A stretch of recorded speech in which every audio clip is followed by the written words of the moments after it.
मेरी मामी का नाम रानी था, दिखने में बहुत खूबसूरत थी। मैं अक्सर उनके घर आता जाता रहता था। मामी काफी पढ़ी लिखी थी लेकिन कोई जॉब नहीं करती थी, घर में हमेशा अकेली ही रहती थी। एक दिन ऐसा हुआ कि मेरा नाम रेहान है, मेरी उम्र 24 साल की है। मेरी मामी का नाम रानी था, दिखने में बहुत खूबसूरत थी। मामी काफी पढ़ी लिखी थी लेकिन कोई जॉब नहीं करती थी, घर में हमेशा अकेली ही रहती थी। एक दिन ऐसा हुआ कि मेरा नाम रेहान है, मेरी उम्र 28 साल की है।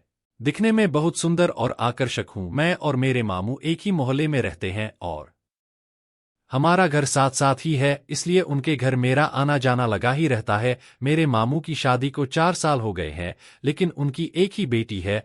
अपनी मामी के साथ बहुत ही फ्रेंडली हूं और उनका दीवाना भी। मामी की उम्र 28 साल होगी, उनकी हाइट 5 फीट 5 इंच की है। मामी का रंग दूध की तरह सफेद है। मामू का ज्यादा टाइम ऑफिस में ही गुजरता था और उनको बेटी का स्कूल में ही रहती थी। मामी हमेशा घर में अकेली ही रहती थी, इसलिए मैं अक्सर उनके घर में आता जाता रहता था। मुझे देखकर मामी बहुत ही खुश होती थी। हम एक दूसरे से काफी मजाक भी किया करती थे लेकिन मैंने कभी उनको ऐसा नहीं लगने दिया कि मैं उनको पसंद करता हूं। एक दिन मैं मामी के घर गया तो मामी अकेली थी और किचन में काम कर रही थी, काफी सुंदर दिख रही थी। थोड़ी देर बाद मामी किचन में फ्री होकर आई तो मैंने उनको लूडो खेलने को कहा और मामी मान गई। हम 30 मिनट तक खेलते रहे। मैं मौके की तलाश में था कि कब मामी कोई मस्ती करे। मैं जानबूझकर लड्डो में घपला किया। मामी ने उसका विरोध किया और बहस करने लगी क्योंकि इस तरह वो हार रही थी। 3-4 मिनट की बहस के बाद मामी ने पास पड़ा हुआ तकिया उठाया और मजाक में मुझे मार दिया। मैं इसी मौके की तलाश में था कि मैंने भी तकिया उठाया और मामी को मारा। अब हम दोनों एक दूसरे को तकिए से मारने लगे। मामी का तकिया नीचे गिर गया और अब उन्होंने मेरा तकिया छीन लिया। मैं अपना तकिया वापस छीनने की कोशिश करने लगा। फिर आधा घंटा लूडो खेलने के बाद मामा घर वापस आ गए। उनको देखकर मैं एकदम से घबरा गया क्योंकि मामा 2-3-4 दिन बाद आने वाले थे। मामा मुझे देखकर बोला, अरे रेहान, तुम भी यही हो, चलो